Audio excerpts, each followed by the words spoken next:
So this is what your cassava should look like after it's been grated. And I'm going to use my cheesecloth to drain out all the excess water from my cassava.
So this is what your cassava should look like when the water is completely drained out.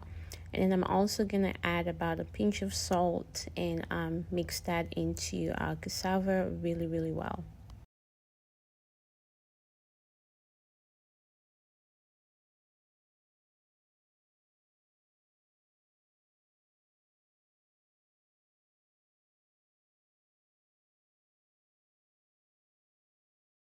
So now we're gonna start making our cassava bread. My stovetop is on low heat.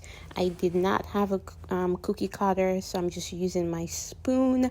So the shape of my cassava bread might not be the prettiest thing to look at, but it's gonna taste amazing. So if you have a cookie cutter, please use that. I'm gonna let it cook for about 4 minutes on each side, and then also continue the same process for the rest of the other ones that I'll be making, okay?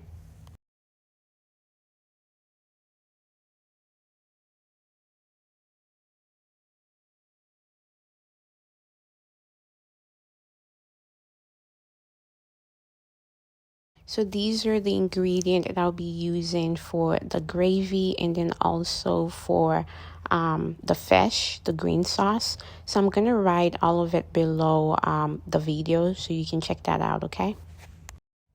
So we're going to start making the gravy. So these are all the ingredients for the gravy. I'm just going to blend all of that up and then we'll go on to the next step.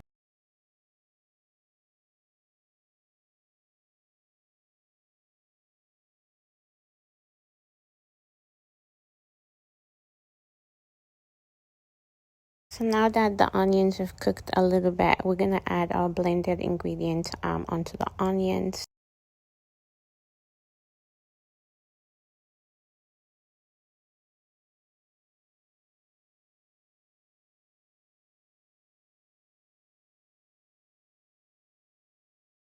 So now I'm going to add a little bit of ginger. And then some powdered garlic. And you can just honestly just estimate how much you need for those two ingredients. And then I'm going to use Lawry's seasoned salt. You can use whatever seasoning that you so prefer, but this is what I'm choosing to use for our gravy.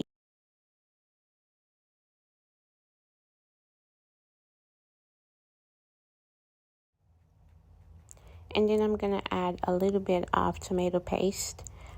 This is optional. You don't have to if you don't want to, but it just gives a really nice color to your gravy.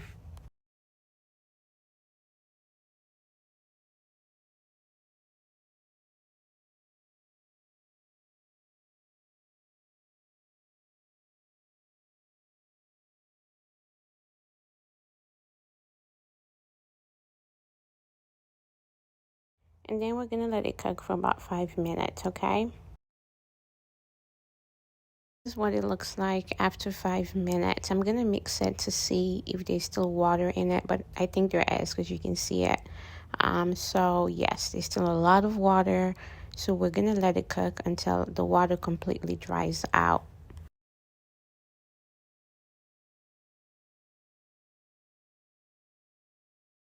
This is what you want. The water is completely dried out, and now it looks like a gravy.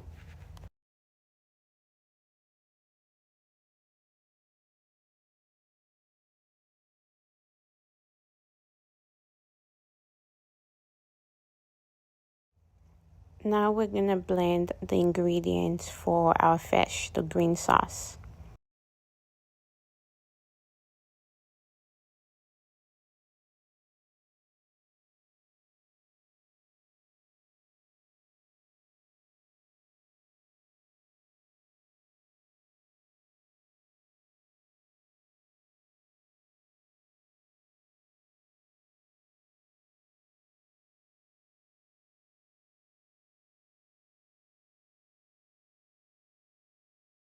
What I'm doing now is scoring the other side of my fish, and I'm doing it right to the bone, because once we start rubbing our green sauce onto the fish, we want all that delicious flavors to reach to the bone as well too. So when you're eating your cassava bread and the gravy and the fish, it's just an explosion of flavors.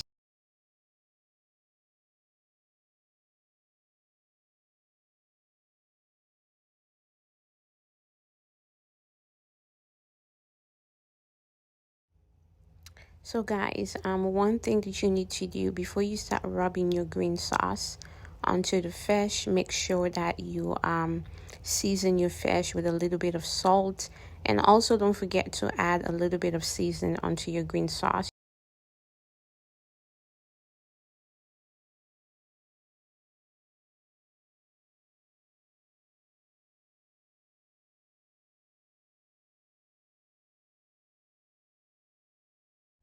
So now I'm gonna wrap it up and set it aside for 30 minutes and let it just marinate, okay?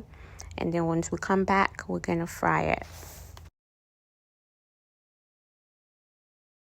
As you can see, our oil is ready. So now we're gonna start placing the fish into the oil and let it fry. I'm gonna do it one at a time because my pot is not that big, and I'm gonna let it fry for about 5 minutes on each side before I flip them over.